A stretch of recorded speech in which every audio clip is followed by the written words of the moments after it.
নমস্কার বন্ধুরা, নবমিতাস কুকিং হাবে আপনাদের সবাইকে অনেক অনেক স্বাগত।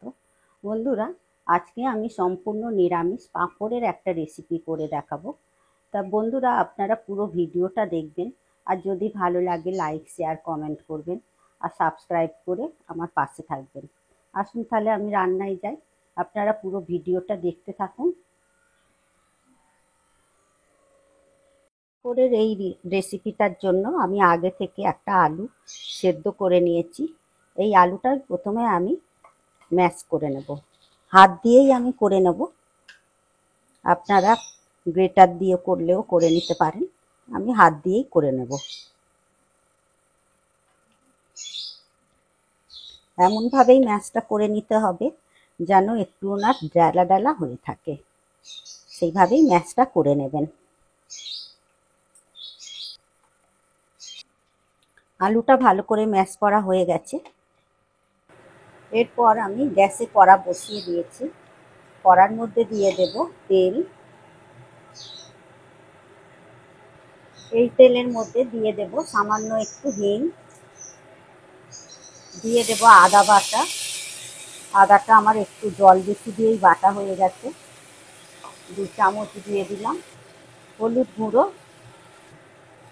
লঙ্কার গুঁড়ো, জিরে গুঁড়ো, ধনে গুঁড়ো দিয়ে মশলাটা এবারে ভালো করে ভেজে নেব। মশলাটা ভালো করে ভেজে নেওয়া হয়ে গেছে।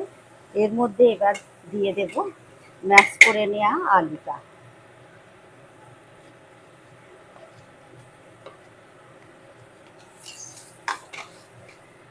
এই আলুর মধ্যে দিয়ে দেব লবণ। এইবারে ভালো করে পাঁপড়ের এই পুরটা ভালো করে কষে নেব।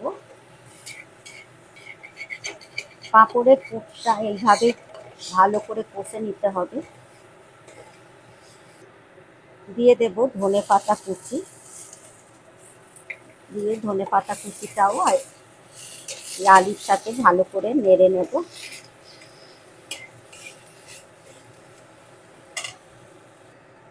পাঁপড়ের পুর রেডি। এবারে আমি একটা প্লেটের মধ্যে ঠান্ডা হতে দেব। প্লেটের মধ্যে আমি ঠান্ডা করে নেব। এইভাবে পাঁপড়ের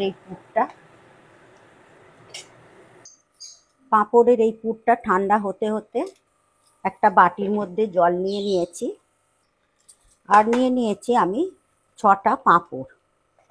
বড় বড় পাঁপড়ই নিয়েছি, প্লেন পাঁপড়টা, এতে কোনো মশলা দেয়া নেই। এইভাবে আমি 6টা পাঁপড় নিয়ে নিয়েছি। এরপর আমি পাঁপড়গুলো একটা করে ভিজিয়ে নেব। এইভাবে পাঁপড়গুলো ভেঙে যাচ্ছে, এইভাবে ভিজিয়ে নিতে হবে। ভিজিয়ে নিলে কি হবে, পাঁপড়গুলো আর ভেঙে যাবে না, নরম থাকবে।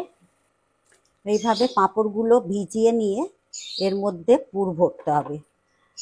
পাঁপড়ের এই পুরটাও ঠান্ডা হয়ে গেছে। এবারে আমি একটা একটা পুর ভরে নেব। এইভাবে নিতে হবে।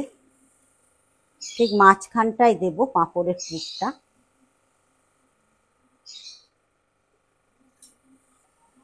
পুরটা মাঝখানে দিয়ে এবারে পাঁপড়টা ভাঁজ করে নিতে হবে।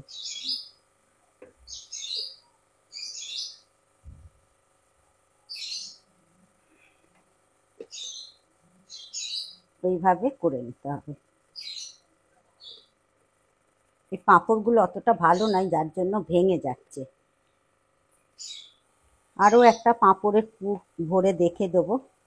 এইভাবেই সব পাঁপড়গুলো করে নিতে হবে, পুর ভরে নিতে হবে। ঠিক মাঝখানটায় পুরটা দিতে হবে, দিয়ে এইভাবে ভাঁজ করে দিতে হবে।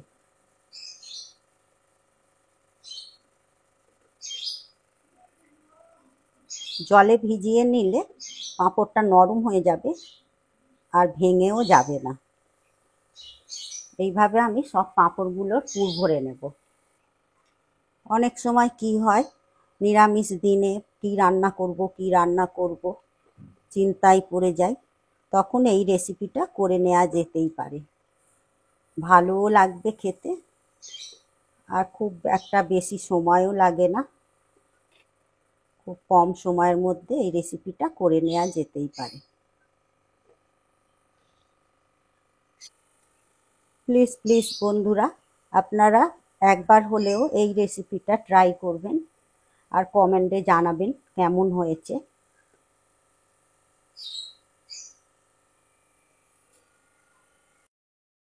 পাঁপড়গুলোই সব পুর ভরা হয়ে গেছে। পুর ভরা পাঁপড়গুলো ভেজে নেওয়ার জন্য কড়াতে দিয়ে দেব তেল। তেলও গরম হয়ে গেছে। এই তেলের মধ্যে আমি পুর ভরা পাঁপড়গুলো ভেজে নেব। গ্যাসের ফ্লেমটা একদম লোতে রাখবেন, না হলে পাঁপড়গুলো পুড়ে যাবে। এভাবে উল্টো দিকটাও ভেজে নেব।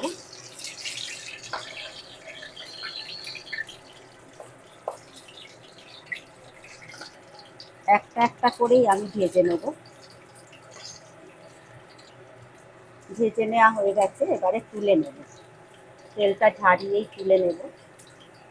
পাঁপড়গুলো ভাজার সময় এটা খেয়াল রাখবেন, গ্যাসের ফ্লেমটা একেবারে লো করে দেবেন।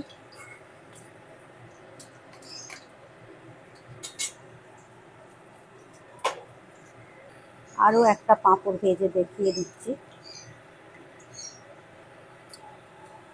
উল্টো দিকটাও ভেজে নেব। এটাও ভাজা হয়ে গেছে, তেল ঝারিয়ে তুলে নেব।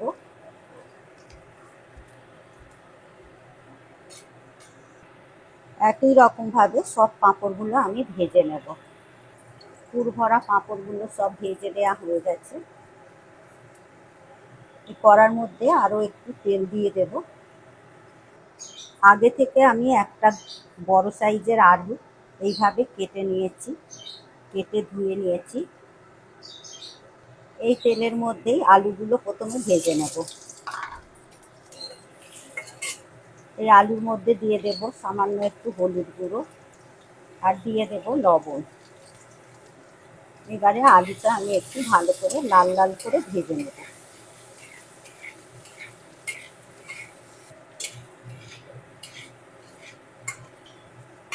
আলুগুলো ভালো করে ভেজে নেওয়া হয়ে গেছে। এবারে আলুগুলো আমি তেল ঝারিয়ে তুলে নেব।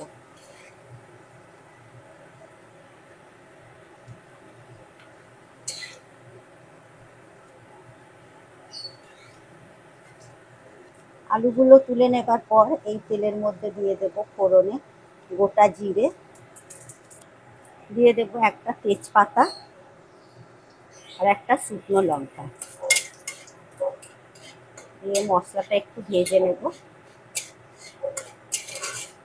এর মধ্যে এবারে আমি দিয়ে দেব আগে থেকে কেটে রাখা টমেটো কুচি।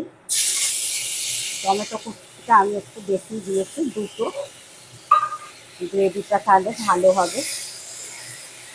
দিয়ে একটু নেড়ে নেব। এর মধ্যে দিয়ে দেব লবণ স্বাদ অনুযায়ী। আবারও একটু নেড়ে নেব। টমেটোর মধ্যে লবণটা দিলে টমেটোটা তাড়াতাড়ি গলে যাবে। এরপর দিয়ে দেব হলুদ গুঁড়ো। রঙের জন্য দেবো কাশ্মীরি লাল লঙ্কার গুঁড়ো, জিরে গুঁড়ো, ধনে গুঁড়ো, আর দিয়ে দেব হিং। নিরামিষ রান্নায় একটু হিং দিলে খুব ভালো লাগে খেতে। দিয়ে এবারে আমি সব মশলাগুলো ভালো করে ভেজে নেব। আদা বাটাটা দেব, ভুলেই গেছিলাম। 2 চামচ দিয়ে দেব আদা বাটা। দিয়ে এবারে মশলাগুলো সব ভালো করে কষে নেব। 2-3 মিনিট ধরে মশলাটা ভালো করে কষে নিতে হবে। এর মধ্যে দিয়ে দেব সামান্য একটু চিনি।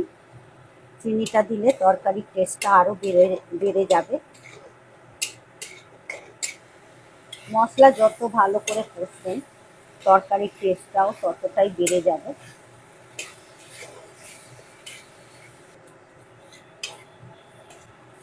মশলাটা 3-4 মিনিট ধরে কষিয়ে নেওয়ার পর দেখুন বন্ধুরা, চারপাশ থেকে তেলও ছেড়ে গেছে মশলা থেকে। এর মধ্যে আমি এবারে ভেজে রাখা আলুগুলো তুলে দেব।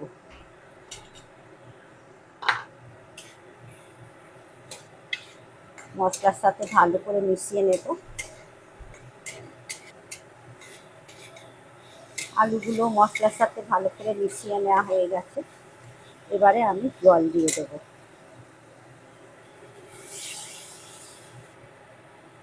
জলটা একটু বেশি পরিমাণেই দিতে হবে, কারণ পাঁপড় রসটা অনেকটা টেনে নেবে। তরকারিটা এবারে 3-4 মিনিট ধরে ফুটিয়ে নেব, যতক্ষণ না পর্যন্ত আলুটা সেদ্ধ হয়ে যাচ্ছে। তরকারিটা ফুটেও গেছে, একটু নেড়ে দেব, দেখবো আলুটা সেদ্ধ হয়ে গেছে কিনা। আলুও সেদ্ধ হয়ে গেছে। এইবারে আমি গ্যাসের ফ্লেমটা লো করে দিয়ে ভেজে রাখা পুর দেওয়া পাঁপড়গুলো তুলে দেব। এইভাবে হালকা করে তুলে দিতে হবে, বেশি ফোটাবো না, তাহলে পাঁপড়টা ঘেঁটে যেতে পারে। এইভাবেই তুলে দিতে হবে। দিয়ে একটু 2 মিনিট ফুটিয়ে নেব।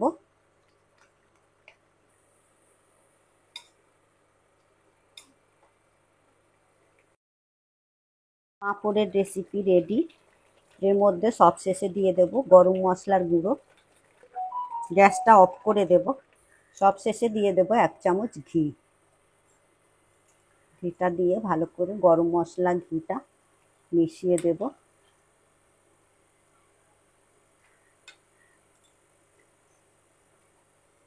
এরপর পুর ভরা পাঁপড়গুলো আমি একটা প্লেটের মধ্যে তুলে নেব। এইভাবে তুলে নিতে হবে।